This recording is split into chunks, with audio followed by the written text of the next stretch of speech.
Dubai की इस भूमि पर पहली बार आपका और हमारा आमना सामना है।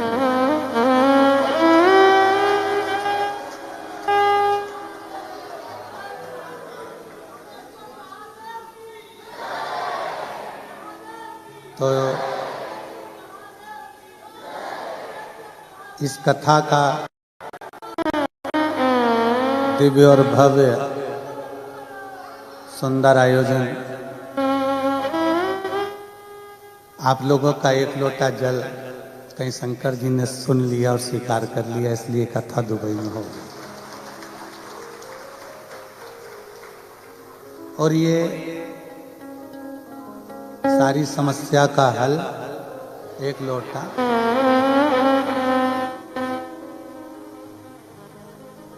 हमको खुद समझ में नहीं आया कि ये भारत में चलती चलती कथा दुबई कैसे पहुंच गई। हमें भी नहीं समझ में आया, एकदम 3 दिवसीय कथा कैसे दुबई आ गई।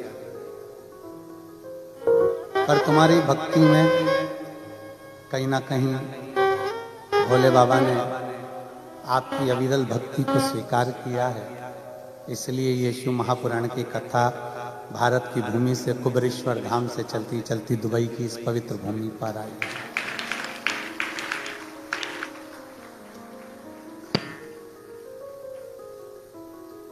विवाह में फेरे कितने डलते हैं?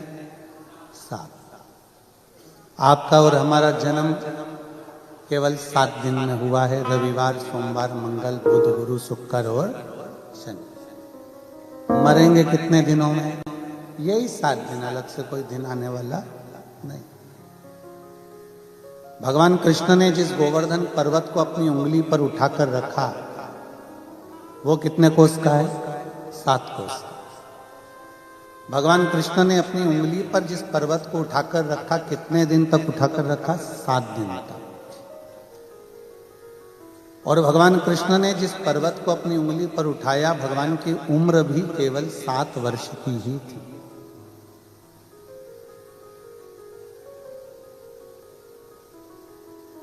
और जिस दुबई में आप और हम कथा सुन रहे हैं, इसके भी 7 ही प्रदेश हैं। और ये 7 दिन के वारों से लेकर, 7 दिन की जिंदगी से लेकर, 7 समूह से लेकर, 7 ऋषियों से लेकर ये पवित्र कथा आज दुबई की पवित्र भूमि पर पहुंची है। और इस समय तप बल आप लोगों की शिव भक्ति का है, इसमें किसी दूसरे का नहीं। कहीं ना कहीं भगवान शंकर की अविरल भक्ति आपके भीतर विराजमान हुई, शिव तत्व आपके भीतर विराजमान हुआ, तो ये पवित्र कथा आप और हमारे तक पहुंची। जितने दिल से आप सुन सकते हो उतने दिल से इसको सुनो। और बीच में जब प्रार्थना करने का मौका आए, बड़े भाव से बाबा से अपने मन की बात भी कहो। और ये हमारा विश्वास कहता है, ये समिति केवल अकेली एक बार की कथा नहीं कराएगी। अगर ये कथा आप लोगों ने दिल से सुन ली और 3 दिन मेरे बाबा से अपने मन की बात भाव से कह दी, अगली बार फिर बाबा को खींच कर आप लोग कुबेरेश्वर धाम से दुबई बुलाइए। और तेरी कृपा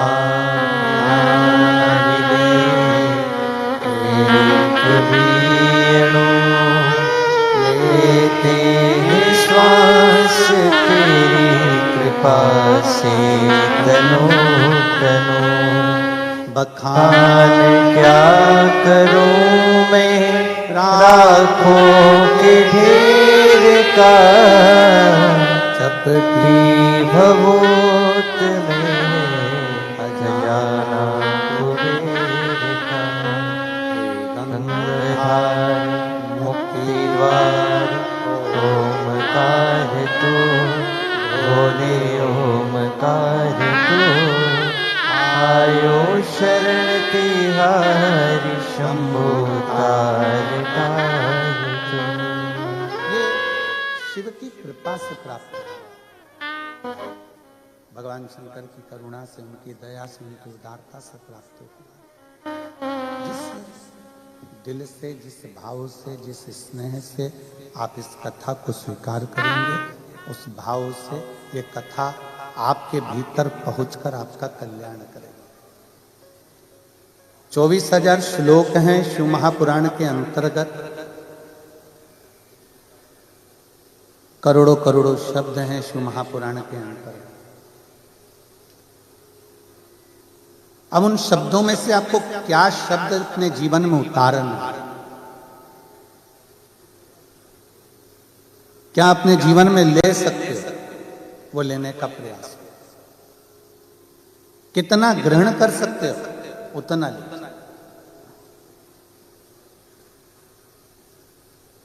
अपने पास में वंडे बाबा बैठे हुए हैं, इनका जीवन और इनका चरित्र भी हमको सीखने को देता है कि पृथ्वी पर कहीं पर भी इनका कोई झोपड़ा नहीं, इनका कोई आश्रम नहीं, इनका कोई घर नहीं और इनकी कोई बस्ती नहीं। जो झोला बाजू में है वही झोला है और जो कपड़े तन पर हैं वही कपड़ा है। पर 24 घंटे से ज्यादा कोई भी देश हो, कोई भी जगह हो, वहां ठहरते ही नहीं। और 24 घंटे के बाद में आगे फिर बढ़ जाते हैं, फिर जाते जाते हैं और अपनी भक्ति में डूबे, भगवत भजन में डूबे। कहीं ना कहीं शिव महापुराण की कथा कहती है। कई लोग कहते हैं गुरुजी हमने शंकर भगवान को अपने इष्ट देव बना लिया, गुरुजी हमने शिव जी को अपना इष्ट देव बनाया। कोई कहता है गुरुजी हमने शंकर भगवान की विरल भक्ति को प्राप्त किया। कोई कहता है गुरुजी हमने शिव भक्ति को चुना है।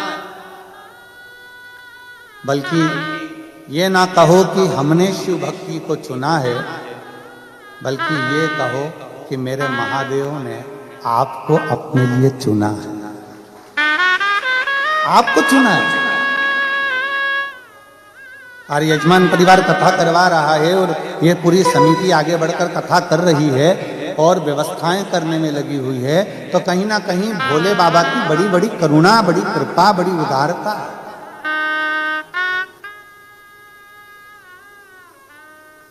ना जाने कौन सा पुण्य, कौन सा हमारा किया गया एक लोटा जल, हमारा पुण्य हमारे सम्मुख में आया, जो हम आप यहां बैठकर कथा का लाभ ले रहे हैं। कोई तो पुण्य हमारा पूर्व का हुआ होगा। जैसे कहते हैं ना, हमारी भाषा में हम लोग कहते हैं एक गुल्लक में पैसा बच्चा भरता जाता है, गुल्लक फोड़ता है, कोई गिफ्ट लेकर आ जाता है। आपकी और हमारे पुण्य की गुल्लक भराई, आपके दादा परदादा पिता माता के पुण्य की गुल्लक भराई, तब जाकर आप और हम इस शिव महापुराण की कथा में पहुंचे हैं। मतलब पुण्य के गुल्लक फूटने के बाद ये पुण्य रूपी शिव महापुराण की कथा त्रिवेणी संगम के रूप में, त्रिवेणी के रूप में हमें मिली।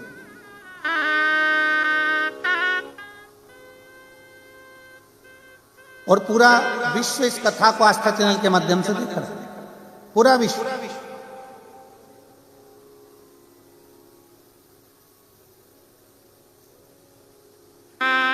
और जिस भाव से, जिस आनंद से कथा के रस तत्व को ग्रहण कर सकते हो, करो। शंकर भगवान पर चढ़ाया गया एक लोटा जल कभी खाली नहीं जाता। हमको तो उम्मीद ही नहीं थी कि यहां पर भी पत्र आएंगे, पर बाबा ने यहां पर भी पत्र भेज दिए पढ़ने के लिए कि ये पत्र आए हैं और दुबई वासियों के आए। महाराज जी हमें उम्मीद नहीं थी, हमने सोचा भारत की भूमि पर इतने पत्र आते हैं, अब दुबई में किसको फुर्सत है पत्र लिखने की।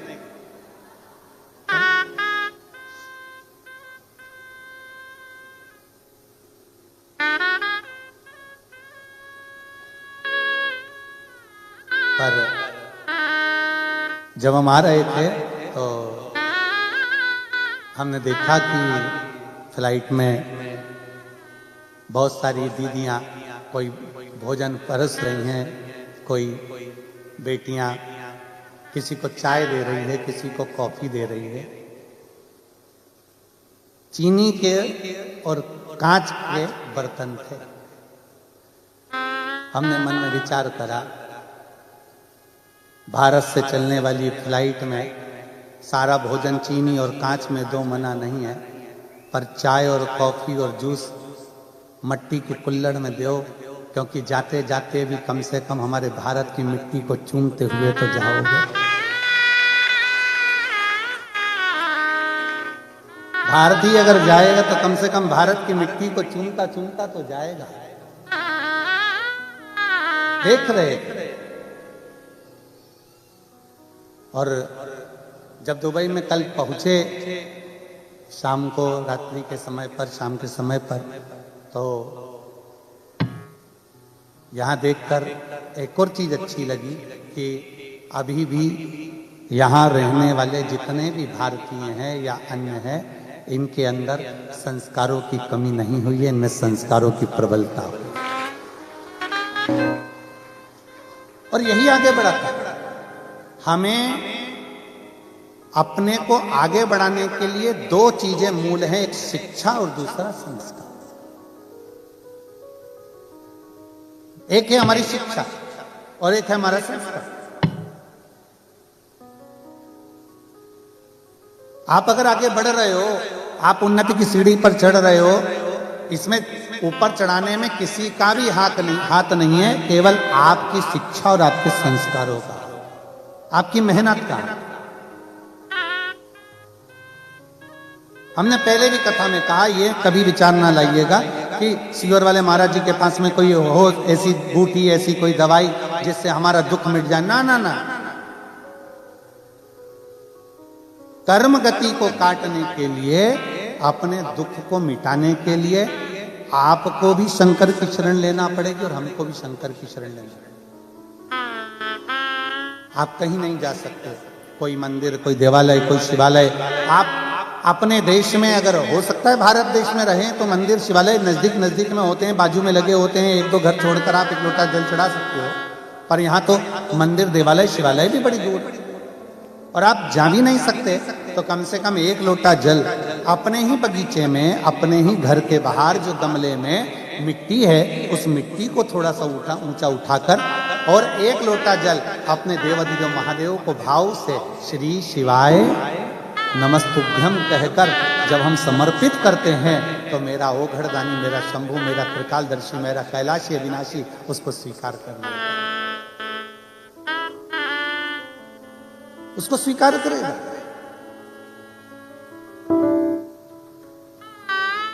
जरूरी नहीं कि आप मंदिर में पहुंचेंगे तो ही भगवान स्वीकार करेगा। आप हृदय से जहां बैठकर, जैसे बैठकर भगवान की अविरल भक्ति को धारण करते हैं, शिव उसको स्वीकार करता है।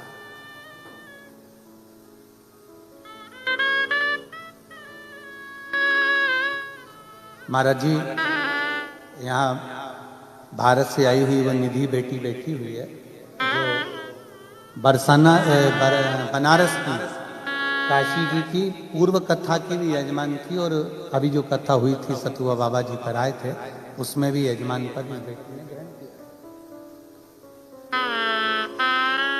और बच्चों के संस्कार देखकर आज हम कल शाम को जब आए, और आज भी हमने जब देखा बाहर, आप सभी के शिक्षा और संस्कार को देखकर मैं आपको नमन करता हूं, आपके संस्कार को और आपकी शिक्षा को। साधुता है, बहुत बहुत साधु। केवल दो चीजें हैं, एक शिक्षा और दूसरा संस्कार। आप कितने आगे बढ़ेंगे, कहां तक जाएंगे, आपकी कड़ी मेहनत, आपका अध्ययन, आपकी शिक्षा और परिवार में एक माता पिता के जो संस्कार होते हैं, एक माता पिता की जो सभ्यता और संस्कार अपने बच्चों को दिए जाते हैं, वो श्रेष्ठ।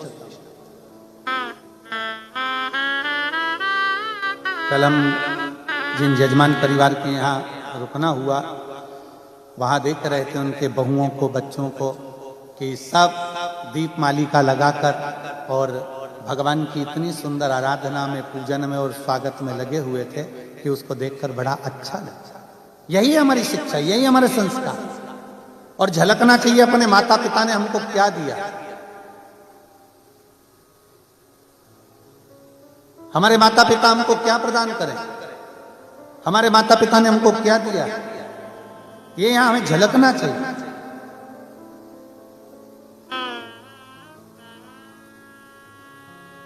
तो महापुराण में एक देवराज नाम के ब्राह्मण का चरित्र आप लोग बारंबार सुनते आए। कथा को बारंबार आप लोगों ने आस्था चैनल के माध्यम से, फेसबुक यूट्यूब के माध्यम से श्रवण किया। एक देवराज नाम का चरित्र, ब्राह्मण का चरित्र वर्णन आता है कि देवराज ब्राह्मण कुल में जन्म लेने के बाद भी ब्राह्मण नहीं बन पाए।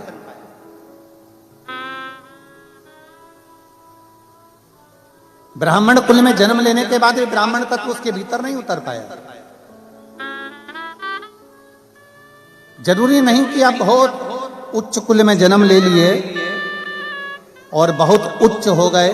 कई बार ऐसा होता है कि एक साधारण परिवार में जन्म लेने वाला व्यक्ति भी जब अपने संस्कारों में ढलता है, जब अच्छी शिक्षा में ढलता है, तो धीरे धीरे वो उन्नति की ओर बढ़ता चलेगा।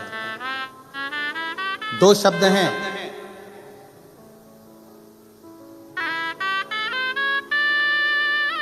रावण को विद्वान कहा जाता है और हनुमान जी को विद्यावान कहा जाता है।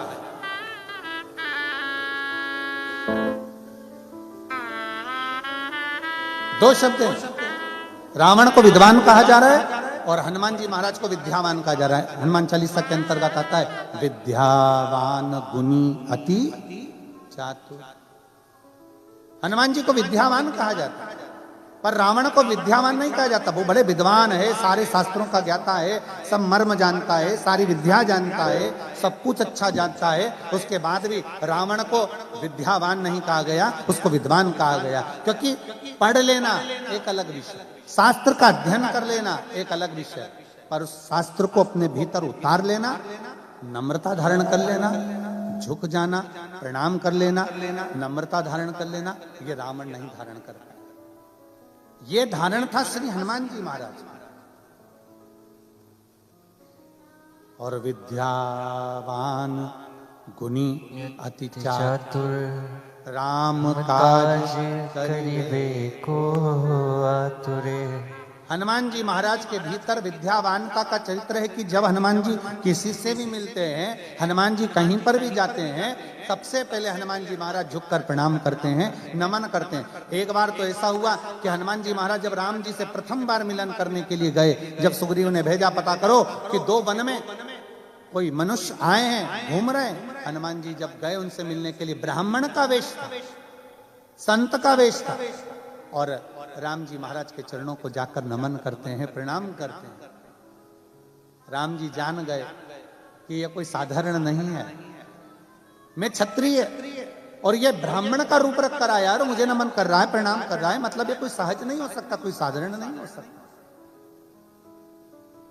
इसके भीतर की विद्या सामने नजर आ रही है। विद्वान तो कोई भी बन सकता है, बहुत अध्ययन कर लीजिए, बहुत पढ़ लीजिए, बहुत शास्त्र पढ़ लीजिए, बहुत अध्ययन कर लीजिए, विद्वान कोई भी बन जाएगा, खूब आगे बढ़ जाओगे, विद्वत्ता आ जाएगी। पर विद्यावान बनना कठिन है, क्योंकि विद्यावान का सबसे बड़ा लक्षण है कि अपने बड़ों के आगे, अपने आदरणीयों के आगे, अपने गुरुजन के आगे, सत्कारियों के आगे हाथ जोड़कर झुककर प्रणाम कर लेना, ये विद्वत्ता होना चाहिए, ये विद्वत्ता होना। इसी को नम्रता कहते हैं, इसी को सहजता कहते हैं। और मैंने तेरे ही भरोसे बाबा, तेरे ही भरोसे। आप लोग कथा में बैठे हो, पर आप लोग आस्था चैनल के माध्यम से जितना जितना आपको याद है उतना उतना साथ में बोलना भी। संकोच वश मत बैठना कि पास वाला ताली नहीं बजा रहा है तो मैं कैसे बजा। संकोच वश मत बैठना कि पास वाला नहीं बोल रहा था हम कैसे बोले। ये तो 3 दिन बाबा आपके पास में है और आप बाबा के पास में हो। अपने बाप से मिलने के लिए आप आए हो और आपका बाप अपनी बेटियों से मिलने के लिए, बेटों से मिलने के लिए आया। तो ये भाव लेकर शिव कथा एक माता पिता के तुल्य है। और मैंने तेरे ही भरोसे बाबा, तेरे ही भरोसे हवा विच उड़ती जावांगी बाबा, डोर हथों छड़ी ना में कटी जावांगी। भोले मैं तेरी पतंग शंभु, मैं तेरी पतंग हवा हवा विच उड़ती जावांगी। आप चुप रहो, इनकी सुनने दो मुझे।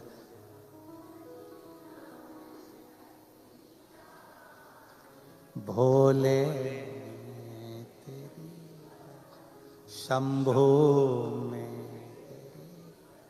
हवा बिच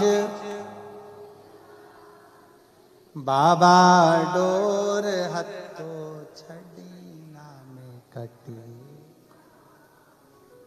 बस यही भाव, एक नम्रता का विषय। देवराज नाम का ब्राह्मण है। ब्राह्मण कुल में जन्म लेने के बाद भी ब्राह्मण तत्व धारण नहीं करता,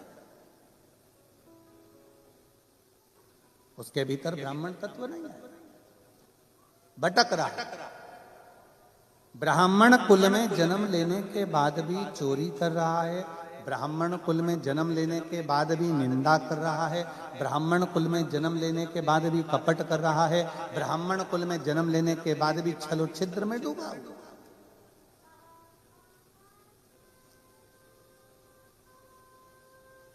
कोई पुण्य हमारा सामने आए तो हम परमात्मा की शरणागति ग्रहण करें। आप लोगों को मालूम होगा आज कितनी तारीख है?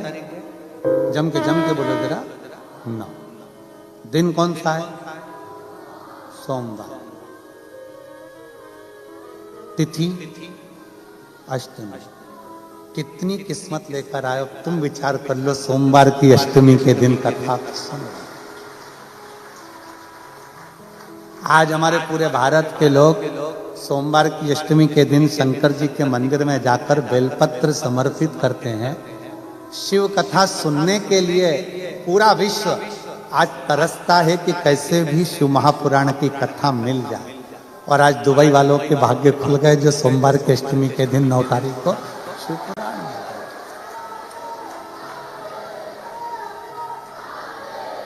गए। ये शिव कृपा, इसी को शंकर की करुणा कहते, इसी को उदारता कहते। अब विचार करिए कि कुछ तो पुण्य होंगे ना तुम्हारे। अब तुम लोग जाओ ना अपने अपने घर पे तो नजर उतरवा लेना।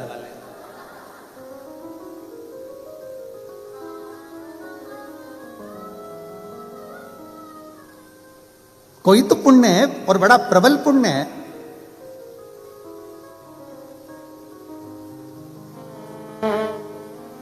देवराज अच्छे पुण्य नहीं कर पाए, पर देवराज ने भले अच्छे पुण्य ना करे हों, पर देवराज की जो माता थी वो शिव के मंदिर रोज जाती।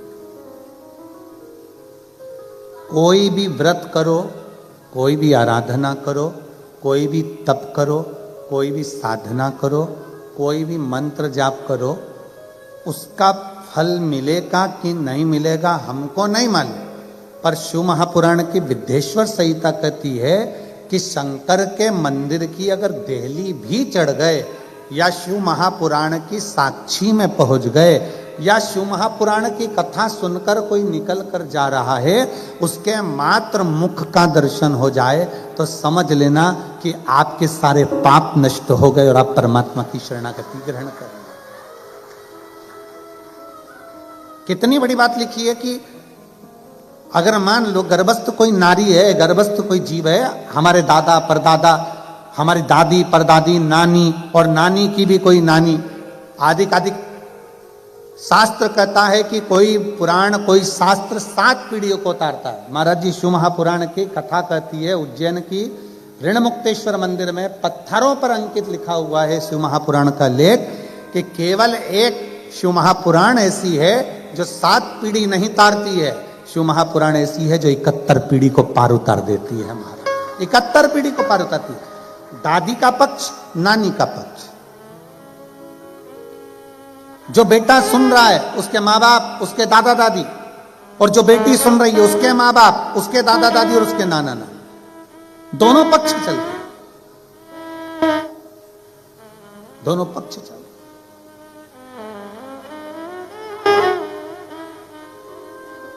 और कितना सुंदर लिखा है, माता पार्वती जी ने एक बार भगवान देवाधिदेव महादेव से अमरनाथ की गुफा में प्रवेश कर कर पूछा था, जब अमर कथा भगवान शंकर पार्वती जी को श्रवण करा रहे थे।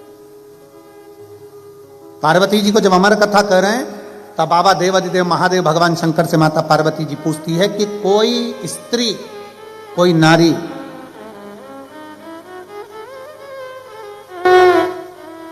अगर कोई स्त्री, कोई नारी कोई व्रत, कोई साधना, कोई उपास करती है तो उसका फल उसके पति को, उसके बच्चों को प्राप्त होता है, स्त्री को प्राप्त होता है। क्या कोई ऐसी आराधना है, क्या कोई ऐसी पूजन है, कोई ऐसी आराधना है कि पति को तो फल मिले, पिता को फल मिले, पर साथ में उसके मायके के परिवार वालों को भी उसका फल प्राप्त हो? ऐसी कोई आराधना है क्या देवाधिदेव महादेव? भगवान शंकर कहते हैं पार्वती केवल एक है जो भूलवश भी मेरे नाम का उच्चारण कर लेता है या मुझ पर एक लोटा जल समर्पित कर देता है, उसका पुण्य बेटी के ससुराल को भी और उसके मायके को भी पार लगा देता है। ऐसी शिव महापुराण की कथा, ऐसी शंकर की कथा है।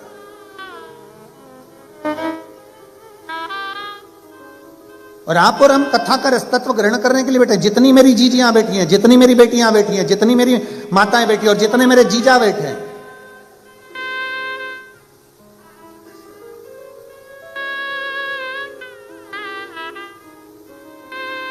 जरा विचार करिएगा किस भाव से आप कथा सुन रहे हैं सोमवार की अष्टमी के दिन।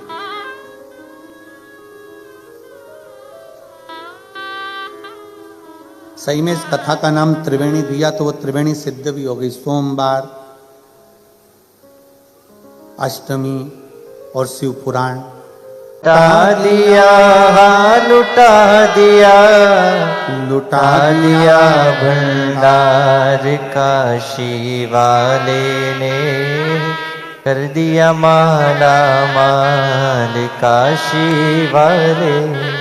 जो जैसी भावना लाया वो वैसा ही फल पाया, जो जैसी भावना लाया वो वैसा ही फल पाया।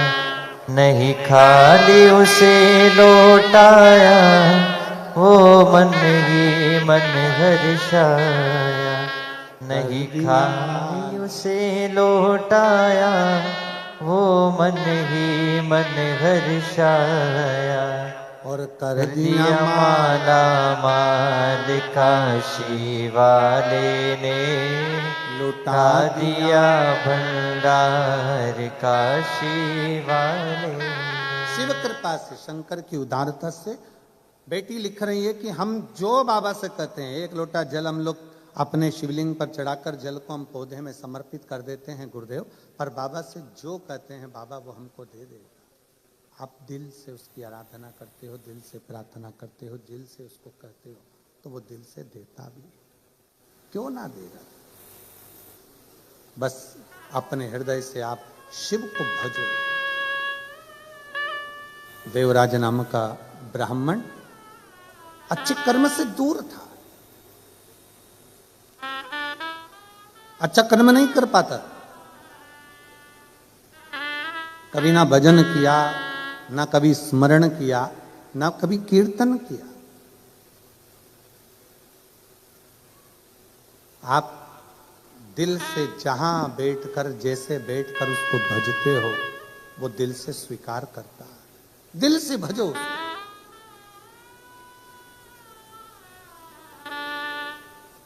देवराज मंदिर गया ही नहीं, कभी उसने शंकर के शिवलिंग का दर्शन ही नहीं करा, कभी देखा ही नहीं शिवलिंग को।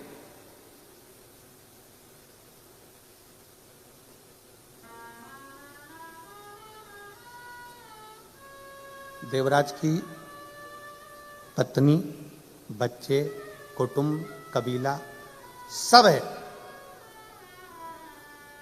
पर संगत का एक ऐसा असर पड़ गया कि देवराज एक वैश्या का संग पकड़ गया और उस स्त्री ने कह दिया, सुनो देवराज, मुझे एक स्वर्ण हार चाहिए। बिंदु और देवराज दोनों की कथाओं का क्रम एक ही जैसा। मुझे एक स्वर्ण हार चाहिए। जो रानी के गले में हार पड़ा हुआ है, वो रानी के गले का हार मेरे को ला कर दो। अब देवराज ने विचार करा और फिर निवेदन है, पत्नी जो होती है वो कभी भी आपको कर्जे में डूबता हुआ नहीं देखना चाहेगी, पर आप अगर गलत विचार से, गलत सोच से, पर स्त्री से अगर जुड़ रहे हो तो वो स्त्री आपको थोड़ा ना थोड़ा, कहीं ना कहीं गलत कृत्य में डुबाती चली जाए।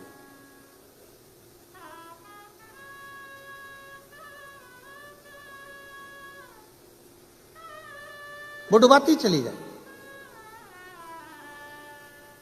इस दुबई की एक बात बहुत अच्छी है महाराज कि यहाँ अगर आप रोड पर कहीं थूक नहीं सकते, रोड पर कहीं सिगरेट, तंबाकू, बीड़ी कुछ आप पी नहीं सकते, मदिरा आदि भी रोड पर कहीं पी नहीं सकते। और हम तो कहते हैं ऐसा होना चाहिए अपने भारत में भी।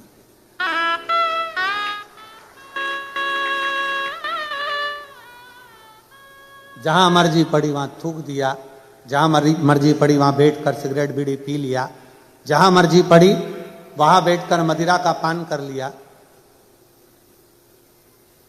दुबई की यूएई की ये बात सबसे अच्छी है कि कहीं ना कहीं व्यसन को, क्राइम को कोई गलत सोच कर आता है, कोई गलत विचार कर आता है, तो कम से कम इस भूमि पर इन चीजों पर कंट्रोल करा गया है। इन चीजों पर कंट्रोल करा गया। और हमने देखा रात्रि के समय पर भी बेटियां गाड़ियां चला रही हैं, घूम रही हैं, जा रहे हैं, आ रहे हैं। तो हमने पूछा हमारे को लेकर आ रहे यजमान महोदय से कि हमने कहा ये यहाँ पर सेफ्टी बहुत है। तो कहा गुरुजी ये दुबई है, यहाँ पर कोई किसी को कुछ अपशब्द नहीं बोल सकता, कोई किसी से झगड़ा नहीं कर सकता और कोई किसी के लिए गलत दृष्टि या गलत विचार नहीं रख सकता। और ये होना चाहिए बेटियों की सुरक्षा के लिए और जनमानस की रक्षा के लिए। बहुत जरूरी, बहुत जरूरी। हर हर ये बहुत जरूरी और होना चाहिए। आज गलत जरा से बच्चे नशे में डूबते चले जा रहे हैं, जरा से बच्चे गलत विचारों में डूबते चले जा रहे हैं, गलत उनके भीतर भाव उत्पन्न होते चले जा रहे हैं। उसका रोकथाम होना जरूरी है, बहुत जरूरी। शिव कथा कह रही है, भगवान शंकर का चरित्र कर रहा है, भगवान शंकर का आनंदमय चरित्र वर्णन कर रहा है। देवराज एक स्त्री के चक्कर में पड़ गए, देवराज एक स्त्री के चक्कर में, और उस स्त्री ने देवराज से कह दिया कि मुझे जो रानी के गले में हार पड़ा हुआ है, जो रानी के गले में हार है, वो हार मुझे लाकर दो। अब देवराज विचार करा कि वो हार लाकर दूं तो दूं कैसे, चोरी ही करना पड़ेगी।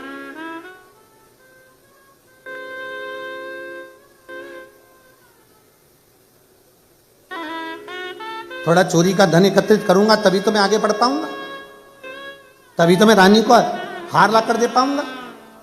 अब स्त्री ने जिद पकड़ ली, मुझे तो रानी के गले का हार चाहिए तो चाहिए, तुम लाकर दो और अभी लाकर।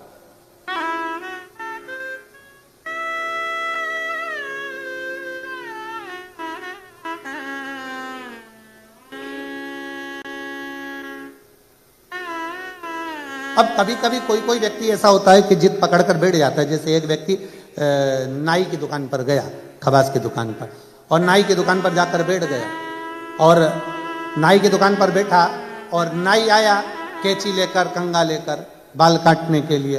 तो जैसे ही कैंची कंघा लेकर आया तो नाई ने देखा कि इसके सिर पर तो केवल 8 बाल हैं।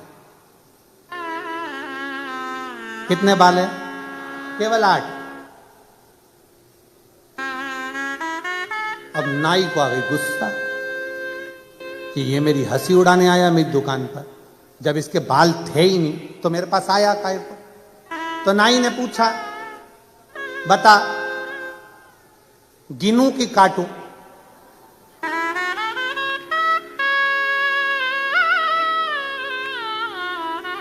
अब नाई पूछ रहा है, बता जल्दी से, गिनूं कि काटूं? अब वो व्यक्ति बोला, कलर कर दे, न गिन न काट, वो 8 तू कलर कर दे। अब होता कोई कोई, अब स्त्री ने जिद पकड़ कर बैठ गई कि मुझे तो वो हार चाहिए तो चाहिए, लाओ जाओ जाकर लाके दो मुझको।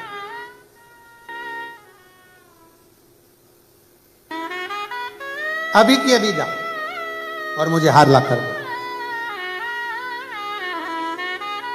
अब कभी कभी कोई जिद्दी हो जाता है, कोई कोई उल्टी सोच रख लेता है, कोई कोई गलत विचार रख लेता है, सब चीज चलता रहता है जीवन में। एक एक हमारा सुंदर चरित्र आता है श्रीमद् भागवत कथा में कि आत्मदेव की जो पत्नी थी धुंधली, वो भी उल्टे विचार की थी, गलत सोचती, गलत विचार रखती, बिल्कुल उल्टा विचार रखती। कभी कभी हो जाता है ऐसा, गलत विचार रख लेते, उल्टा सोच रख लेते। एक पति की पत्नी थी, वो भी बड़ी उल्टी चलती थी, बहुत उल्टी। पति कहता आलू की सब्जी बना तो वो दाल बनाती थी, पति कहता मक्का की रोटी बना तो गेहूं की रोटी बनाती थी, पति कहता पीली साड़ी पहन तो वो नीली पहनती।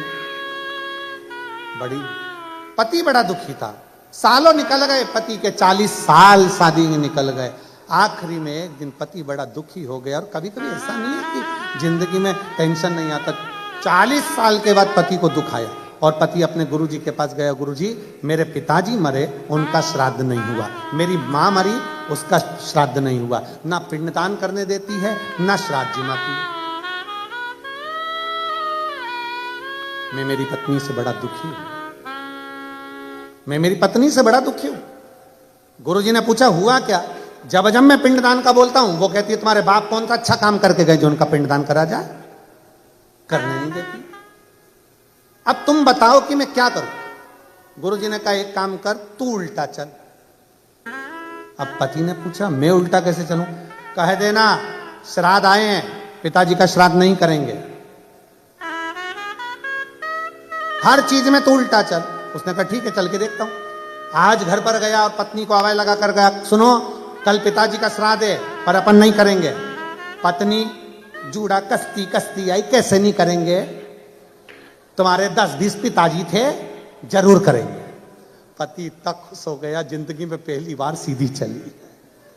अब उसको क्या मालूम था कि खुद उल्टा चला है। अब गुरुजी ने बोला था जो काम करना उल्टा उल्टा चलना। उसने कहा सुनो पिताजी का, अब तू बोल रही है कि श्राद्ध खिलाना है तो कर देंगे, मना नहीं है, पर अपन गुलाब जामुन नहीं बनाएंगे, भजिए नहीं बनाएंगे, खीर नहीं बनाएंगे। इतने में पत्नी बोली कैसे नहीं बनाएंगे, सब बनाएंगे।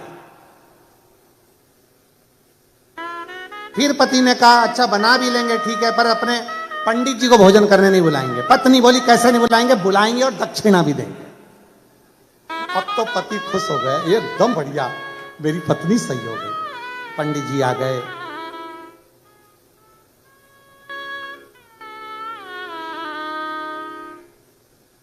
खाने के लिए बैठ गए। अब पंडित जी को क्या मालूम था कि इसको भोजन करने बैठना है तो उल्टा चलना है। पंडित जी के पास में वो खीर की पूछे नहीं आई और पंडित जी ने कह दिया हाँ ला दो। अब ये उल्टी चल गई, कैसा हपसी है, सब खा गया। पंडित जी उठ के भागे। पति को बड़ा दुख हुआ, गुरुजी के पास गया, मेरा सारा करा धरा पानी फिर गया, गुरुदेव इससे मेरा पीछा छुड़ा दो। गुरुजी ने कहा सीधी सीधी बात है, हरिद्वार लेकर चले जा नहाने के लिए, वो जाएगी ही नहीं, कह देना पूरा गांव का लोग जा रहा है अपन भी चलते हैं। इसने जाकर कह दिया सुनो, गुरुजी ने जो जो बताया वैसा वैसा करा, सारे गांव के लोग हरिद्वार नहाने जा रहे हैं, अपने पास टाइम नहीं है, मेरे को नौकरी से फुर्सत नहीं है। पत्नी बोली कैसे नहीं जाएंगे, 40 साल शादी के हो गए, कहीं नहीं लेकर गए हो, चलो मुझे गंगा नहाने लेके चलो। हरिद्वार ले गए। गुरुजी ने कहा था जे नीचे नहाने जाए और तू इतना कह देना आगे मत जा,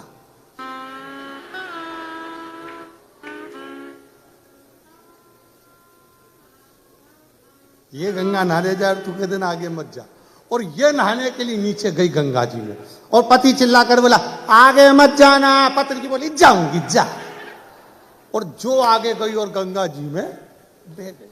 इसने जेब में से नारियल निकाल के गंगा जी में छोड़ने वाला था, इतनी देर में इसने देखा कि पत्नी ने गंगा जी की चेन पकड़ी, बच गई। और गुरुजी ने कहा था जब चेन पकड़ ले तो कह देना जम के पकड़।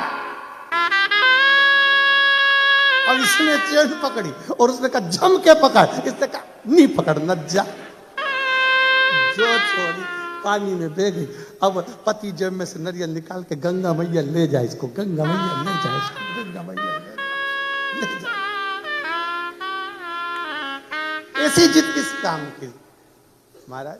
तेरे डमरू की धुन सुन के मैं काशी नगरी आई हूँ। तेरे डमरू की धुन सुन के मैं काशी नगरी आई हूँ। तेरे डमरू की धुन सुन के मैं काशी नगरी आई हूँ। मैं काशी नगरी आई हूँ। मैं काशी नगरी आई हूँ। मैं काशी नगरी आई हूँ। मैं काशी नगरी आई हूँ। मेरे भोले ओ बम भोले मैं काशी नगरी आई हूँ। मेरे भोले ओ बम भोले मैं काशी नगरी आई हूँ। बड़े भाव से दोनों हाथों से सुना है हमने ओ भोले तेरी काशी में गंगा है। सुना है हमने ओ भोले तेरी काशी में गंगा है। उसी गंगा नहाने को मैं काशी नगरी आई हूँ। उसी गंगा को नहाने को मैं काशी नगरी आई हूँ। मेरे भोले ओ बम भोले मैं काशी नगरी आई हूँ। बड़े भाव से दोनों हाथों से ताली से बजाते हुए सुना है हमने ओ भोले तेरी काशी में मुक्ति है। सुना है हमने ओ भोले तेरी काशी में मुक्ति है। सुना है हमने ओ भोले तेरी काशी में मुक्ति है। सुना है हमने ओ भोले तेरी काशी में मुक्ति है। उसी मुक्ति को पाने को मैं काशी नगरी आई हूँ।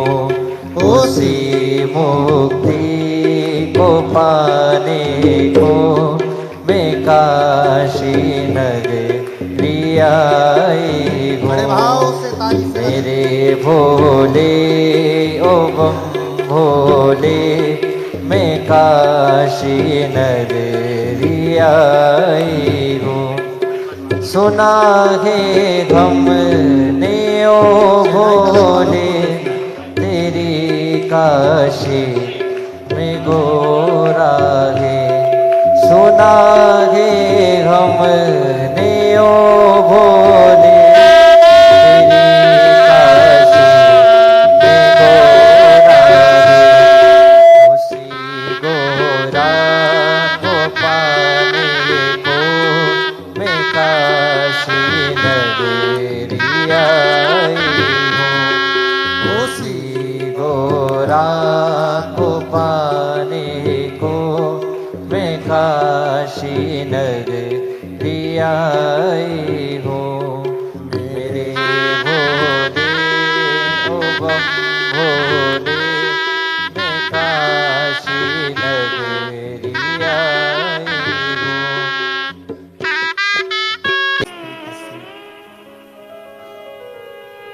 तो फिर निवेदन है जो पहले कथा में कहा, आज फिर कहते हैं, पर धन और पर नारी, पर धन और पर नारी एक दिन बर्बाद कर कर ही छोड़ते। पराई स्त्री पर पड़ी हुई दृष्टि और पराये धन पर पड़ी हुई दृष्टि हमें बर्बादी की ओर लेकर चली जाती।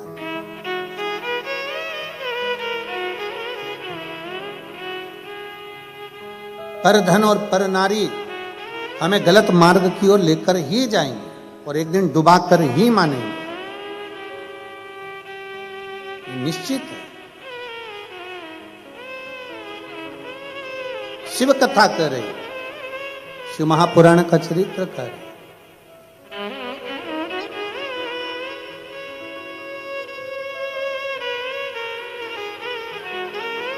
प्रयास करो, कितना सुंदर हम जहां ठहरे हैं, जिस बिला में, वहां के सामने देखो तो समुद्र की लहरें पड़ती रहती हैं सामने, समुद्र की।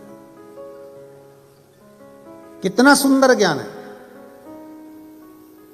समुद्र में माणिक मोती सोना चांदी डाल दो, समुद्र किनारे पर छोड़ेगा क्या? नहीं। पर समुद्र में कचरा पटक दो, वो किनारे पर लगा देता है। शिव महापुराण भी यही कहती है कि जीवन में अगर कोई गलत विचार, गलत सोच, गलत दृष्टि, गलत भाव हमारे अंदर आ रहे हैं तो मन से समुद्र की लहर की तरह कचरे को बाहर फेंको, और भगवान का नाम अगर उतर रहा है, कोई अच्छा कार्य जिंदगी में आ रहा है, तो उसको अपने अंदर उतारने का प्रयास करो, उसको अपने भीतर उतारिए, उसको अपने अंदर ले जाने का प्रयास करिए, उतारने का प्रयास करिए। देवराज ब्राह्मण कुल में जन्म लेने के बाद भी वो कर्म श्रेष्ठ नहीं कर पाए, श्रेष्ठ कर्म नहीं कर पाए। भले जन्म ब्राह्मण कुल में हो गया पर विचार शुद्ध ना बन पाए। कहीं पर भी रहो, कैसे भी रहो, देश में विदेश में जहां मर्जी पड़े, कहां रहो, पर श्री शिवाय नमस्तुभ्यम कहते रहो। तुम्हारा मन पड़े जहां रहो, पर हृदय से, फिर वही बात आती, शिक्षा और संस्कार अपने जाना नहीं चाहिए। शिक्षा और संस्कार अपने समाप्त नहीं होना चाहिए, वो हैं, और अंदर उतारते रहो उसको, और उतारिए।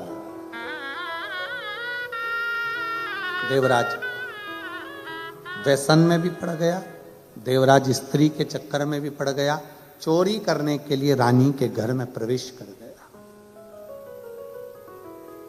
और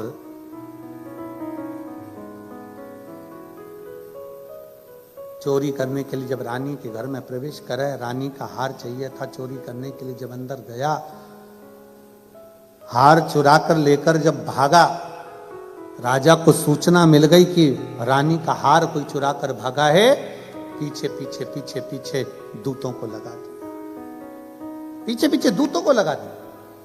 चोरी का हार लेकर कहां जाता, कहीं छुपने का स्थान नहीं मिला। एक शिवालय था, शंकर जी का मंदिर, उसको लगा ये टूटा फूटा मंदिर है, शिवालय है, उसके अंदर प्रवेश कर गए।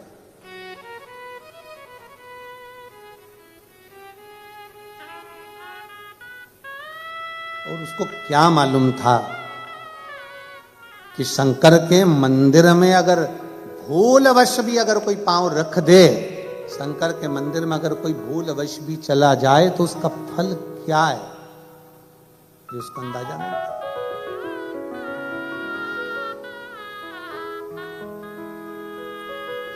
प्रवेश कर गया।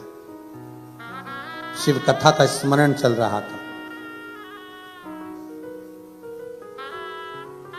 कोई एक बुजुर्ग ब्राह्मण बैठकर कथा का वाचन कर रहे थे, बीच बीच में चिल्ला रहे थे हर हर। थोड़ी देर में कथा हो हर हर।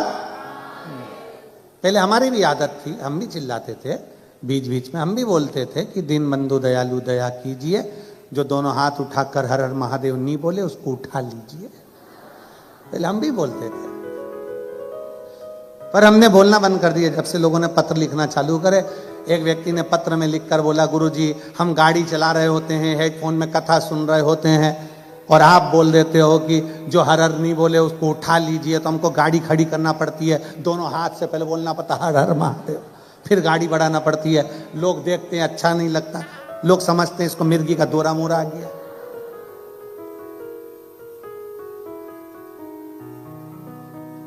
इसलिए हमने ये सब बोलना धीरे धीरे बंद कर दिया। अब बोलना बंद।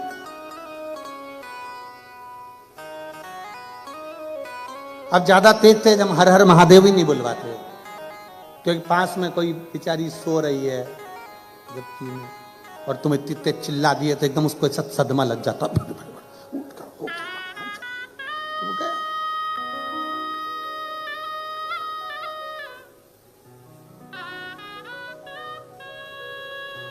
कभी कभी ऐसे चीजें हो जाती है महाराज जी। एक डॉक्टर साहब हैं इंदौर के, उनका केस एक जज साहब के पास में चल रहा है। अब वो जज साहब जब उनकी फाइल आती है वो तारीख पर तारीख दे जाते। अब एक बार जज साहब पड़ गए बीमार, उन्हीं डॉक्टर के पास आ गए। हमने कहा क्या हो गया? कल उनको अटैक आया। तो हमने कहा तुम भी तारीख दे दो, तुम भी तारीख दो। हो सकता है क्या? नहीं। जज तारीख देख सकता है, पर डॉक्टर क्यों? क्योंकि डॉक्टर शंकर का एक रूप होता है, उसका कार्य है दरवाजे पर अगर कोई आया है तो उसके प्राणों को बचाना, उसके प्राणों की रक्षा करना, ये डॉक्टर का कार्य है। शंकर का कार्य क्या है? सारे देवता मिलकर जो कार्य नहीं करते वो मेरा देव अधिदेव महादेव करता है। अकाल मृत्यु वो मरे जो काम करे चंडाल कर, काल उसका क्या बिगाड़े जो भक्त हो महाकाल का। शिव का कार्य है क्या? जो भटक रहा है, अटक रहा है, कहीं छूट रहा है, उसको पकड़कर अपने पास में लेकर आना।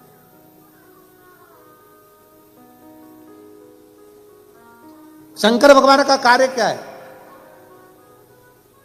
कोई मंजिल से भटक रहा है उसको वापस मंजिल पर लाना, कोई अटक रहा है उसको उस अटके हुए कार्य से निकाल दे। वो कहते हैं ना, अटका हुआ मेरा सारा काम हो गया, अटका हुआ मेरा सारा काम हो गया, वो काशी वाला मुझ पे मेहरबान हो गया, वो काशी वाला मुझ पे मेहरबान हो गया। अटका हुआ मेरा सारा काम हो गया, अटका हुआ मेरा सारा काम हो गया, वो काशी वाला मुझ पे मेहरबान हो गया, वो काशी वाला मुझ पे मेहरबान हो गया। बस शिव का कार्य क्या है? अगर कोई अटक रहा है, कोई फंस रहा है, बाबा शंकर पर आपने एक लोटा जल चढ़ाया है, वो मार्ग से निकाल दे।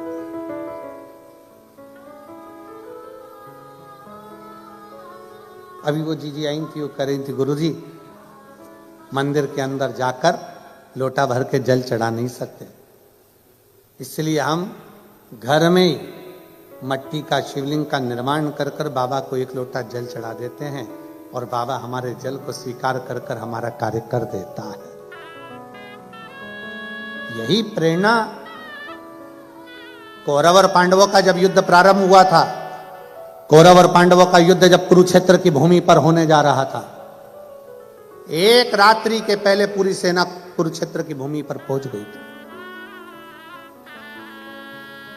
एक तरफ कौरव, दूसरी तरफ पांडव, दोनों तरफ। भगवान कृष्ण ने देखा कौरव और पांडवों का युद्ध होने वाला है। रात्रि के समय पर मेरा द्वारकानाथ, मेरा द्वारकाधीश पांडवों के कक्ष में पहुंच गया। सारे पांडवों को एक जगह एकत्रित कर लिया। सारे पांडवों को एक जगह एकत्रित करा और एकत्रित कर कर कहा, पांडवों, अर्जुन, युधिष्ठिर, नकुल, सहदेव, भीम, सुनो, सामने योद्धा हैं और बड़े बड़े शूरवीर योद्धा हैं, और मैं जानती हूं कि तुम भी, भगवान कृष्ण कहते हैं, मैं जानता हूं कि तुम भी साधारण नहीं हो, तुम भी बड़े शूरवीर योद्धा हो। उधर भी वीर योद्धा हैं, तुम भी वीर योद्धा हो। तुम दोनों का युद्ध हो, चलेगा। उस युद्ध में तुम जीत सकते हो। सामने जो वीर योद्धा हैं उनसे युद्ध लड़ोगे, उस युद्ध में तुम जीत जाओगे। पर अर्जुन, कौरवों की सेना में योद्धाओं के अलावा कुछ संत, कुछ साधु, कुछ सन्यासी, कुछ तपस्वी, कुछ व्रती, जिन्होंने जिंदगी भर तप और बल इकट्ठा करा है, गुरु द्रोणाचार्य जैसे, अक्रूर जैसे, ना जाने कितने कितने भरे पड़े हुए हैं। इतना उनका तप बले, इतना तप बले कि तुम्हारे बाणों के आगे उनके तपबल का कुछ नहीं बिगड़ सकता। उनकी ओर से 33 कोटि देवता भी युद्ध करने के लिए कुरुक्षेत्र में होंगे।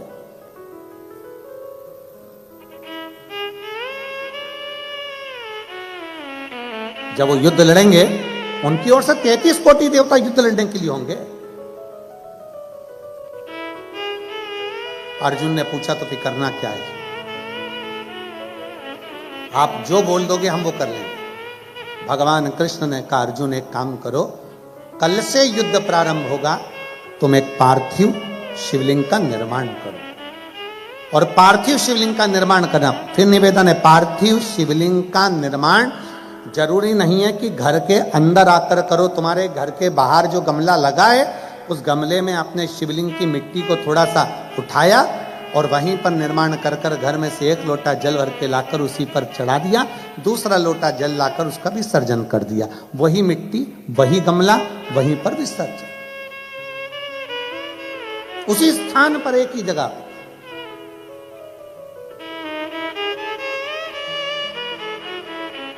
शंकर भगवान से सरल भक्ति किसी की नहीं है। अन्य देवताओं को लड्डू पेड़ा चाहिए, जलेबी, कचौड़ी, भजिया, 756 भोग लगाना पड़ते हैं। शंकर भगवान को कौन सा 56 भोग लगता है? कुछ नहीं।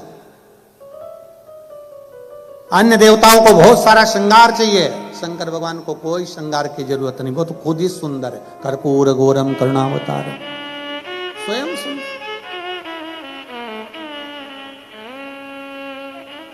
दुनिया के देवताओं के लिए हजारों लाखों दीप जलाना पड़ते हैं। शंकर भगवान को दीपक लगाओ तो ठीक, ना लगाओ तो ठीक, वो देखते ही नहीं, क्योंकि उनके सिर पे पहले से चंद्रमा बैठा हुआ है। उनको क्या करना? जिसके खुद के जनरेटर है उसको लाइट से क्या मतलब? आए तो ठीक है, ना आए तो ठीक है।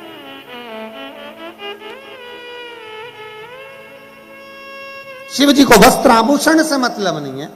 शंकर भगवान के गले में सांप पड़ा है, बिच्छू पड़ा है, मृग चर्म पहने हुए हैं, साला दुशाला लपेटे हुए हैं, और तन पर राख भस्म लपेटी पड़ी हुई है। उन्हें कोई मतलब नहीं कि तुम क्या लगा रहे हो, क्या दे रहे हो, क्या प्रदान कर रहे हो, क्या कर रहे हो, उन्हें कोई मतलब नहीं। तो शंकर शंकर, वो घड़ी है, तपस्वी तपस्वी, उसको कोई मतलब नहीं, उनको कोई मतलब नहीं। कितना सरल है। भगवान कृष्ण ने कहा कि कौरवों की सेना की ओर से बड़े बड़े तपस्वी, साधक, उपासक, बड़े बड़े नियम धारण करने वाले युद्ध लड़ने के लिए सामने होंगे, और अर्जुन दूसरी तरफ तुम और 5 पांडव तुम होगे, तुम्हारी सेना होगी। वीरों से लड़ना सरल है, पर तपस्वियों से लड़ना कठिन है। इन तपस्वियों से कैसे लड़ोगे? उन्होंने जो जप करा तप करा साधना करी, उनकी ओर से लड़ने के लिए 33 कोटि देवता आएंगे और वो युद्ध लड़ेंगे। तुम क्या करोगे? तुम्हारे पास में कौन नहीं? भगवान अर्जुन ने पूछा, प्रभु आप बताओ। अर्जुन कहता है, आप बताइए मैं क्या करूं? भगवान कृष्ण ने कहा, अर्जुन कल युद्ध प्रारंभ हो उसके पहले एक काम करो कि पार्थिव लिंग का निर्माण करो। पार्थिव लिंग का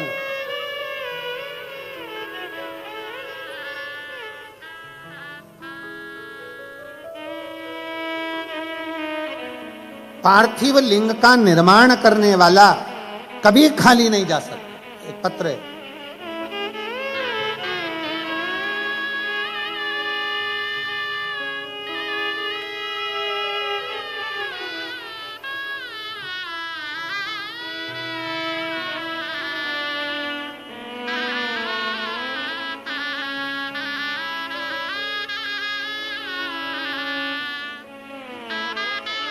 हमने खाया पिया है, तेरा शुक्रिया है, तेरा शुक्रिया है।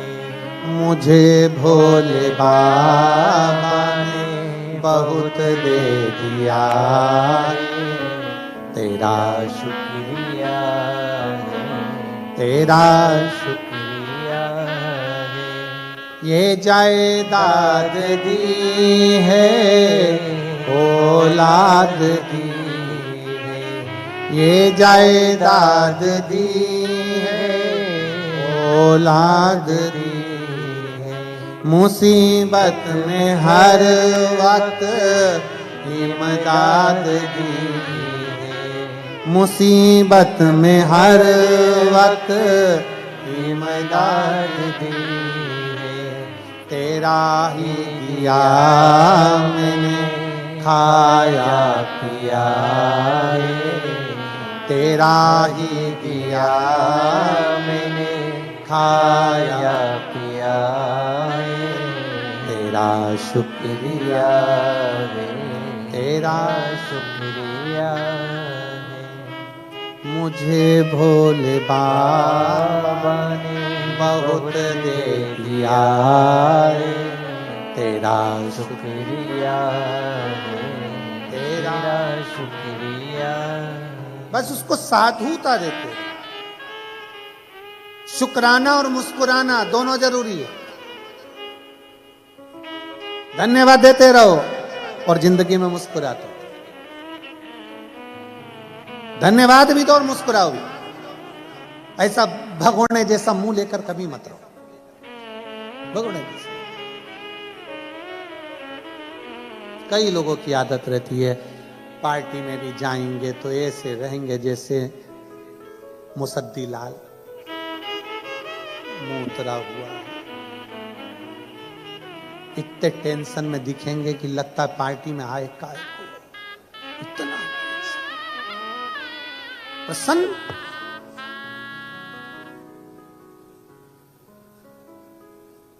अरे कोई आया करे दुबई में तो कहा करो, मुस्कुराइए आप दुबई में हो, प्रसन्न हो। अब हम कहे आपको मुस्कुराइए आप शिव पुराण में हो, है? ये प्रसन्नता होना चाहिए। ऐसे भाई राम पल्लू वल्लू लेता ऐसे लेता।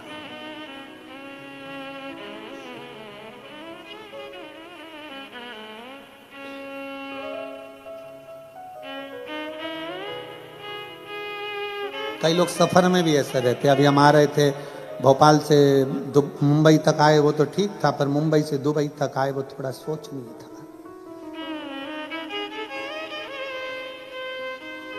बैठे थे एक भाई, 3 बार बेचारी जीजी आई पूछने के लिए जीजा से कि हम क्या लाएं तुम्हारे लिए। 3 बार जीजी आई और जीजा से पूछा हम तुम्हारे लिए क्या लाएं। महाराज जी वो जीजा एक जैसा ही था, टाई भी पहना था, कोट भी पहना।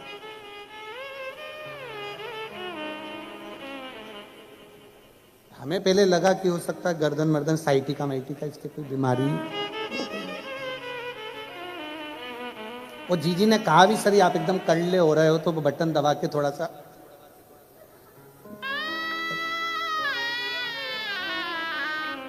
पूरा मुंबई से दुबई आ गया, वो एक जैसा ही था,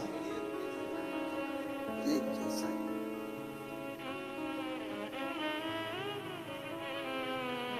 और वो जीजिया इतनी मुस्कुरा के बोल रही थी बेचारी, वो जीजिया पर उसके चेहरे पर मुस्कुरा, अरे मुस्कुराइए। जुआ कभी मुस्कुराता है?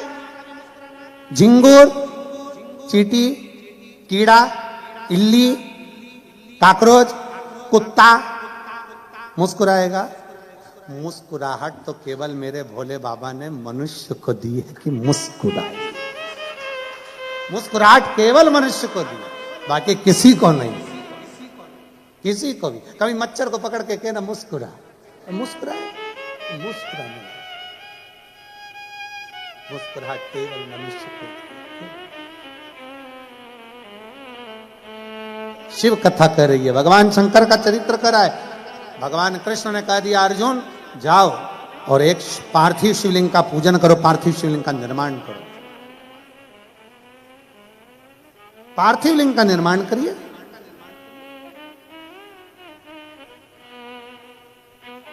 अर्जुन ने पूछा कि पार्थिव लिंग निर्माण से होता क्या? क्या होता है पार्थिव लिंग के निर्माण से? भगवान उसी समय पर कृष्ण ने कहा आज तो मैं नहीं बोलूंगा, पर अर्जुन एक समय ऐसा आएगा कि तुझे मालूम पड़ेगा कि पार्थिव लिंग निर्माण का क्या फल है। और मेरी जीजियों, मेरे जीजाओं, मेरी माताओं, मेरी बहनों, बेटियों, बेटाओं, सबसे निवेदन करूंगा 3 दिन की कथा सोमवार की अष्टमी से आप सुन रहे हो 9 तारीख से 11 तारीख तक।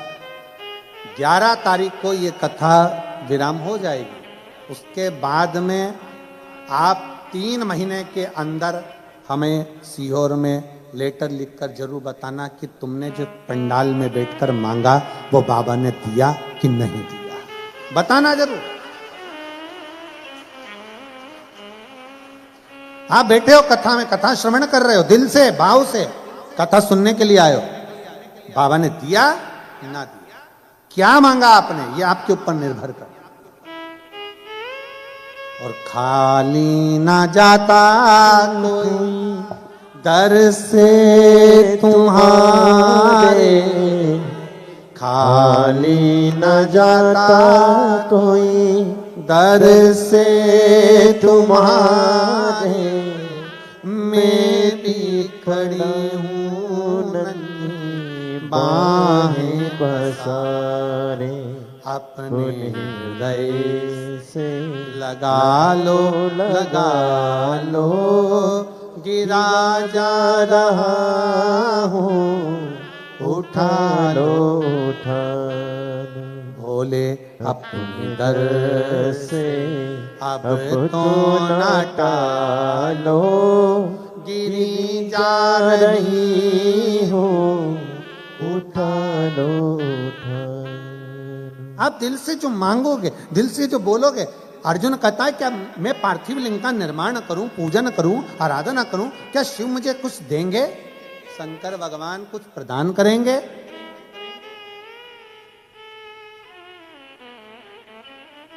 भगवान कृष्ण कहते हैं देवता देते हैं पल्ला झाड़ कर, और महादेव देता है छप्पर। उसके खजाने में कोई कमी है ही नहीं।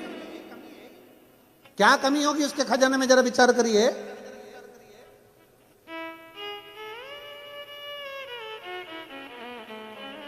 एक वन में रहने वाला, वो भस्मासुर, वन में रहने वाला अपनी पत्नी से पूछता है बाबा महादेव को प्रसन्न करने के लिए क्या करना पड़ेगा, क्या करना पड़ेगा? शंकर भगवान इतनी जल्दी राजी होने वाले नहीं, इतनी जल्दी राजी होने वाले नहीं। काय से राजी होंगे? घोर तप करा, घोर तप। इतना तप करा उस भस्मासुर ने। शंकर भगवान प्रकट होकर मांगे तुझे क्या चाहिए मांग।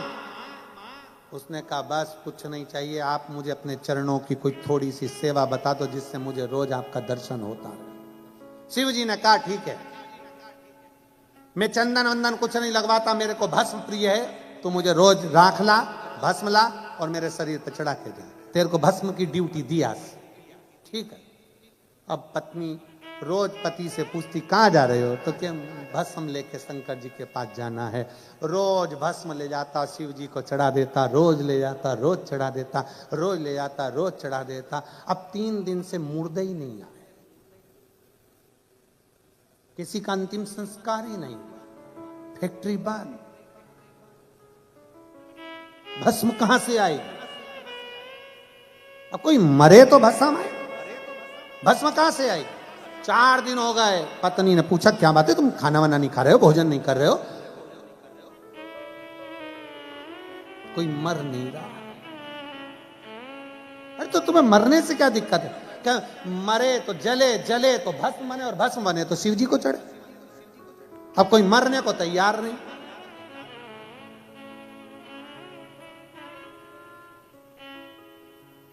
पत्नी बोली कब तक दूसरों के मरने का इंतजार करोगे? अपनी खुद की कंपनी चालू करो ना, अपनी खुद की फैक्ट्री चालू करो। पति ने पूछा कैसे? शंकर भगवान का तप करो, वर मांगो कि जिस पे हाथ रखूं वही भस्म, खुद की कंपनी, जिस पे रखोगे भस्म ले जाके चढ़ा देना भोलेनाथ को। वाह वाह वाह, पत्नी ने क्या सुंदर विचार कहे, कितनी सुंदर राय दी। पति खुश हो गया, तेरे बराबर मेरे लिए कोई नहीं सोच सकता। पर पत्नी में इतनी अकल नहीं थी, एक आध दिन तेरे को गले लगा लिया तो तू भी बस, इतनी अकल। अरे मांगो शंकर जी से, शंकर जी का तप करा, बाबा वर दीजिए। बाबा ने पूछा कौन सा वर? जिस पे हाथ रखूं वही भस्म। शंकर जी भी अलमस्त में बैठे हुए थे, इसको देखकर वर भी दे दिया।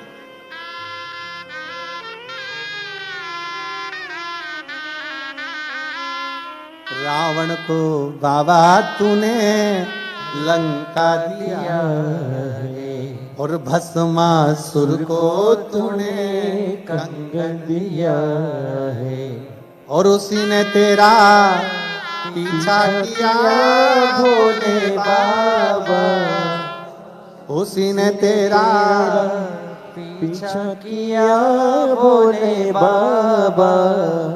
मतवाले रखवाले, मतवाले रखवाले। सीधा भस्मासुर से कह दिया, तब पत्नी ने वर मांग लो, वर दे भी दिया बाबा ने, ऐसा नहीं दिया।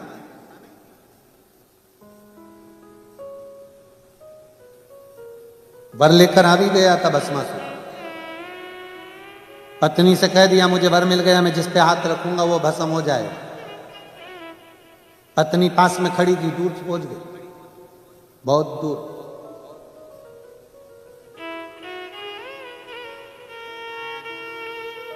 बहुत दूर। अब पत्नी को लगा कि ये तो मुझे मार के पीछा छोड़े, हाथ रख दिया और मैं निपट गई। वो विक्रम बेताल की कथा जैसा हाल था, तू बोला और मैं चला, अब करूं क्या? पत्नी ने बात को घुमाया और अपने पति से कहा शंकर भगवान बहुत चतुर हैं, वो इतनी सरलता से तुम्हें आशीर्वाद दे ही नहीं सकते।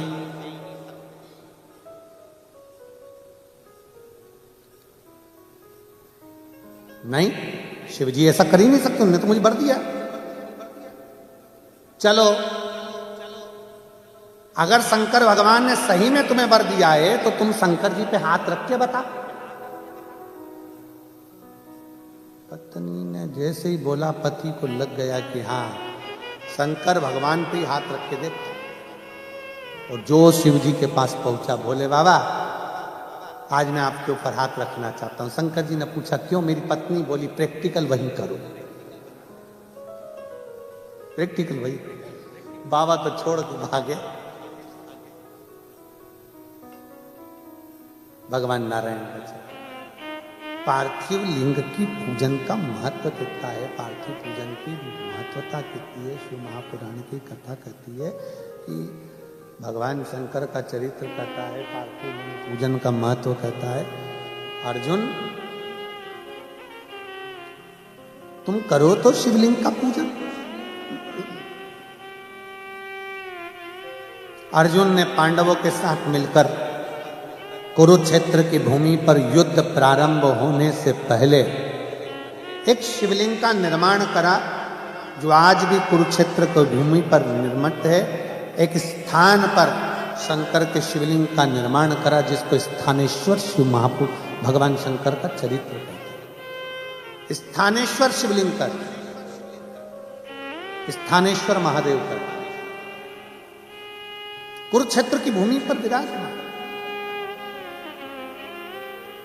कुरुक्षेत्र की भूमि पर विराजित। बोले स्थानेश्वर महादेव की जय। स्थानेश्वर महादेव कुरुक्षेत्र की भूमि पर विराज। अर्जुन शंकर भगवान पर जल चढ़ाता, पांडव जल चढ़ाते और चले जाते युद्ध के मैदान में। खूब युद्ध हो। भगवान कृष्ण ने किसके लिए शिवलिंग का निर्माण करवाया था? भगवान कृष्ण को मालूम था महायोद्धाओं के साथ अगर अर्जुन लड़ेगा तो महायोद्धा हार जाएंगे, पर महायोद्धा में संत साधु सन्यासी तपस्वी साधक उपासक जो खड़े होकर बाण चलाएंगे, अर्जुन इनके सामने जीत नहीं सकता, हार जाएगा। अब अर्जुन को महायोद्धा तपस्वियों से लड़ने के लिए तपस्वी की जरूरत है। इसलिए शंकर भगवान के पार्थिव लिंग का पूजन करवाया, जल चढ़वाया। पार्थिव लिंग का जल चढ़वाकर अर्जुन से रोज बाबा कहते, भगवान कृष्ण कहते कि अब युद्ध पर जा। जल चढ़ाया युद्ध पर चलेगा, जल चढ़ाया युद्ध पर चलेगा। कुछ दिन निकले, थोड़े से दिन निकले और वेद व्यास जी वहां अर्जुन से मिलने के लिए आ गए पांडवों से।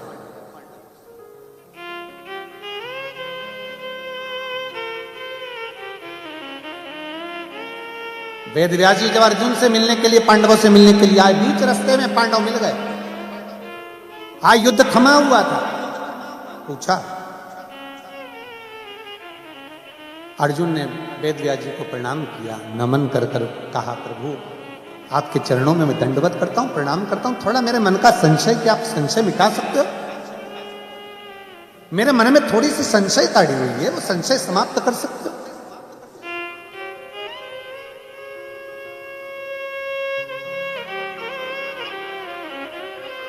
क्या संशय बताओ?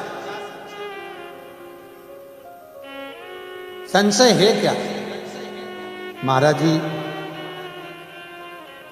6 दिन से युद्ध चल रहा है और 6 दिन से मैं देख रहा हूं, जब मैं युद्ध के मैदान में रथ को आगे बढ़ाता हूं, मेरे सामने एक बहुत विशाल सा कोई पुरुष त्रिशूल लेकर, जटा बांधा हुआ सा, भस्म लपेटा हुआ सा, त्रिपुंड लगा सा कोई पुरुष मेरे रथ के आगे आगे चलता है।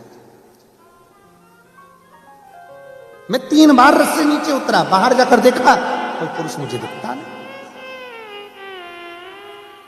मैं जब रथ पर बैठता हूं और बाण चलाना प्रारंभ करता हूं, युद्ध लड़ना प्रारंभ करता हूं, सामने एक जटा बांधा हुआ विशाल सा कोई पुरुष, त्रिपुंड लगाया हुआ, त्रिशूल पकड़ा हुआ मुझे नजर आता।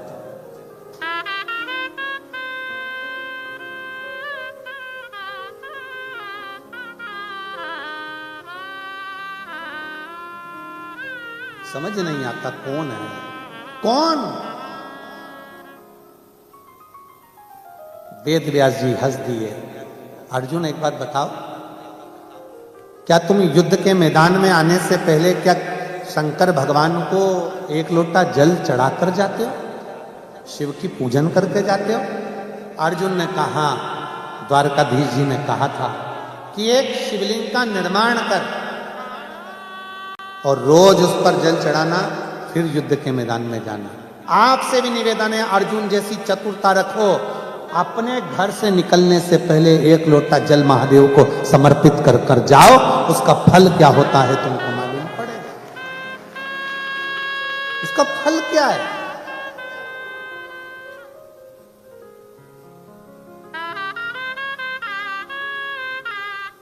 कोई लेट बनता है, कोई जल्दी बनता है, पर शिव को जल चढ़ाने वाला एक दिन सेठ जरूर बनता है। साधारण नहीं छोड़ता मेरा भोले बाबा। और मेरे भोले तेरी नौकरी सबसे बढ़िया है, सबसे खरी, तेरे दरवाजे की चाकरी सबसे बढ़िया है, सबसे खरी। जब से तेरा गुनाह हो गया, तब से मेरा ही नाम हो गया। जब से तेरा गुलाम हो गया, तब से से मेरा ही नाम हो गया। वरना औकात क्या थी मेरी, वरना औकात क्या थी मेरी, सबसे बढ़िया है, सबसे हरी हूँ। भोले बाबा बाबा तेरी नौकरी सबसे बढ़िया है, सबसे खरी। तेरे दरवाजे बाजे की चाकरी सबसे बढ़िया है, सबसे खरी। अर्जुन, क्या तुम रोज शंकर को एक लोटा जल चढ़ाकर जाते हो? क्या शिव को एक लोटा जल समर्पित करते हो? अर्जुन कहते हैं, मेरे भगवान कृष्ण ने कहा था कन्हैया ने कि तुम इस पार्थिव शिवलिंग का निर्माण करो। शिवलिंग का निर्माण कर कर रोज शंकर जी को एक लोटा जल चढ़ाना और जल चढ़ाकर फिर युद्ध के मैदान में जाना। उस दिन से मैंने नियम ले लिया, शिव जी को एक लोटा जल चढ़ाकर फिर युद्ध के मैदान में जाना। आज भी कुरुक्षेत्र की भूमि पर स्थानेश्वर शिवलिंग विराजमान है, जो अर्जुन ने, पांडवों ने उसका निर्माण किया था। आज भी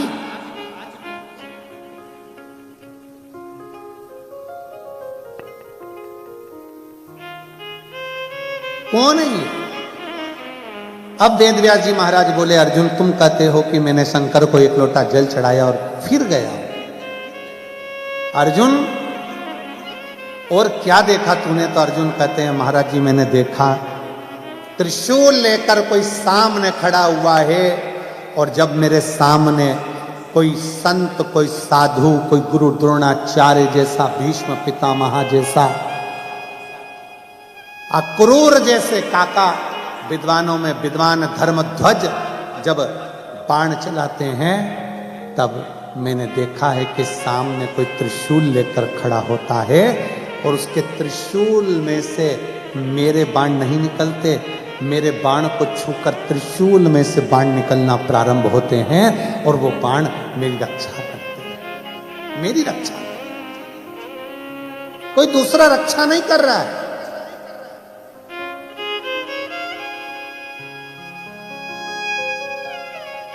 आप में से कितने लोग हैं जो शंकर जी को एक लोटा जल चढ़ाते? जरा हाथ उठाओ। सब चढ़ाते हैं? रखो हाथ। बहुत बहुत साधुवाद है, धन्यवाद, बहुत बहुत साधुवाद है। हर हर महादेव, बहुत बहुत साधुवाद है। चढ़ाना चाहिए, प्रतिदिन चढ़ा। बीमार व्यक्ति आईसीयू में पड़ा रहता है, वेंटिलेटर पर पड़ा रहता है, परिवार वाले कमरे के बाहर होते हैं, कक्ष के बाहर। तुम्हारा पैसा भी कमरे के बाहर। जिस पलंग पे पड़े रहते हो वेंटिलेटर पे, उस पे नोट की गड्डियां रखी रहती है। अरे बोलो तो, इंडिया की करेंसी हो चाहे दुबई की करेंसी हो, सब बाहर। अकेला वेंटिलेटर पर पड़ा है, अकेला। परिवार वाले बाहर, डॉक्टर बाहर निकाल देगा, चलो। अब इधर का नहीं मालूम हमको, हमारे तो भारत का हमको मालूम है कि वो वेंटिलेटर पे पड़े हुए व्यक्ति से कभी कभी मिलने देते हैं, तो एक आध दिन में एक आध बार चले जाओ, मिल लो, बाकी का बाहर निकाल देते हैं। यहाँ भी निकाल देते होंगे, कौन रखता है, बाहर निकल जाओ।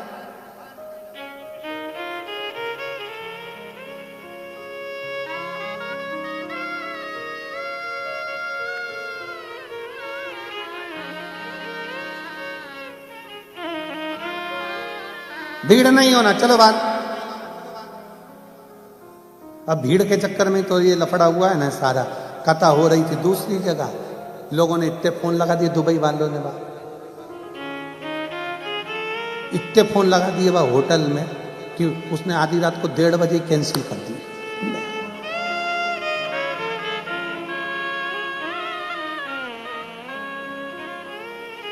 और जो हमने तुमको नीचे देखा इतने सारों को फिर टेंशन हो गया।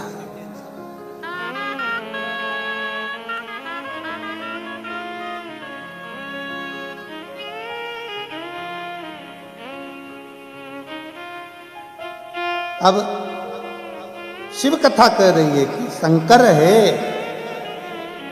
पलंग पर अकेले पड़े रहोगे, पैसा दौलत, तुम्हारा ही पैसा तुम पर कितना खर्च करना है ये भी दूसरे सोचेंगे। कितने दिन वेंटिलेटर पर रखना है, तुमसे थोड़ी ना पूछा जाएगा, तुम्हें तो होश ही नहीं रहेगा। पैसा तुम्हारा, अलमारी तुम्हारी, तिजोरी तुम्हारी, धन तुम्हारा, और परिवार वाले दूसरे। कितने दिन रखना है इनको आईसीयू में, कितने दिन वेंटिलेटर पर रखना है, दम दिख नहीं रही, फालतू पैसा लगाने से अच्छा निपट जाए। पैसा तुम्हारा, धन तुम्हारा, सोचने वाले दूसरे।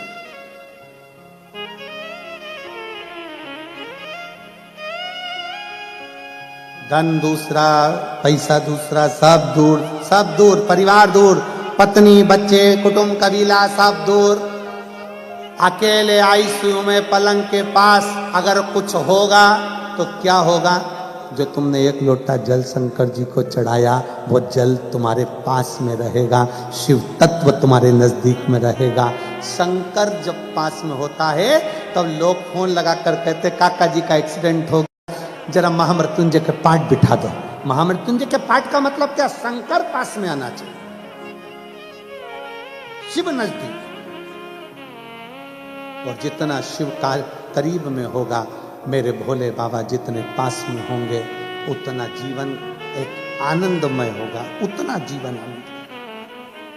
शिव तत्व की प्राप्ति वेद व्यास जी ने कहा कोई दूसरा नहीं है।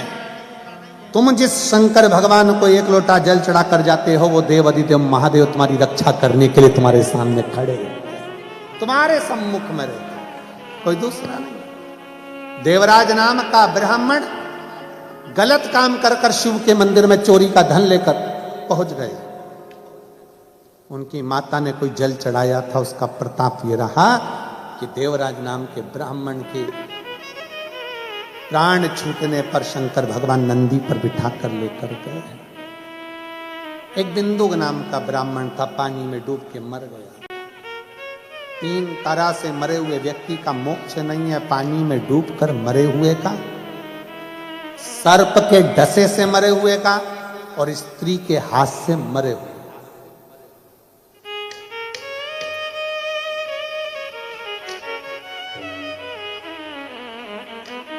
मुक्त कभी भी विचार करिए, अब इसकी मुक्ति कैसे हो? ये बिंदुक पानी में डूब के मरा है। चंचुला देवी ने भगवान शिव से प्रार्थना कर कर शंकर जी ईश्वर बने, गोरा जी बनी, माता पार्वती जी ईश्वर गोरा बनकर तुमरुका जी के मुख से शिव महापुराण की कथा सुनने के लिए जा रहे हैं। कथा का आज प्रथम दिवस है जिसमें तुमरुकेश्वर बाबा का सुंदर वर्णन आया है। बोल तुमरुकेश्वर महा